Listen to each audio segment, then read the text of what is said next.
Ẹ káàbọ̀ lónìí sórí ẹ̀kọ́ èdè Yorùbá wa. Lónìí a máa sọ̀rọ̀ nípa gbólóhùn èdè Yorùbá tàbí gbólóhùn nínú èdè Yorùbá. Kí ni à ń pè ní gbólóhùn? Gbólóhùn ni ọ̀rọ̀ tàbí àkójọpọ̀ ọ̀rọ̀ tí ó ní ìtumọ̀ àti iṣẹ́ tí ó ń ṣe nínú èdè Yorùbá. Ìsọ̀rí méjì ni a pín gbólóhùn sí. A ní gbólóhùn gẹ́gẹ́ bí ìhun wọn àti gbólóhùn gẹ́gẹ́ bí iṣẹ́ tí wọ́n ń ṣe. Àwọn méjì yìí ni a wá pín sí oríṣiríṣi ẹ̀yà àbí oríṣiríṣi ìsọ̀rí gbólóhùn nínú èdè Yorùbá. A ní gbólóhùn ẹlẹ́yọ ọ̀rọ̀ ìṣe, gbólóhùn ọlọ́pọ̀ ọ̀rọ̀ ìṣe, gbólóhùn alákànpọ̀, gbólóhùn àfibọ̀, gbólóhùn àṣẹ, gbólóhùn ìbéèrè, gbólóhùn àkíyèsí, alátẹnumọ́ àti àwọn mìíràn. Ǹjẹ́ kí là ń wí?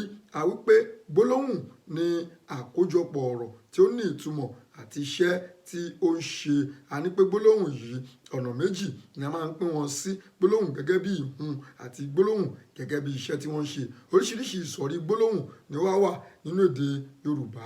Gbólóhùn ẹlẹ́yọ ọ̀rọ̀ ìṣe, gbólóhùn ọlọ́pọ̀ ọ̀rọ̀ ìṣe, gbólóhùn alákànpọ̀, gbólóhùn àfibọ̀, gbólóhùn ìbéèrè, gbólóhùn àkíyèsí alátẹnumọ́, gbólóhùn àṣẹ àti àwọn mìíràn.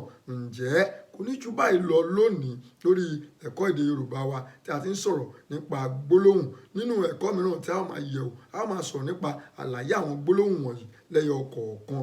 Àmọ́ kó tó dìgbà náà, ẹ̀yin lè ní àǹfààní àti fẹ́ kọ́ èdè Yorùbá síwájú sí i. Ẹ yẹ̀ wá wò lórí gbogbo àwọn ẹ̀rọ ayélujára wa lórí Instagram àti Yorùbá Clinic, lórí Facebook Yorùbá Clinic, lórí Twitter Yorùbá_clinic, lórí YouTube Yorùbá Clinic TV.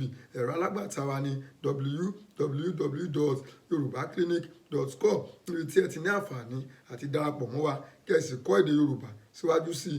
Ǹjẹ́ kó tó di ìgbà míì tí a máa mú àkọ́tún wá sójú ìròyìn, èmi olùkọ́ àti atọ́kùnrin Ọláìyá Àyìndé Ọlárẹ̀wájú, mò ń wí pé ẹ wà ní àlàáfíà.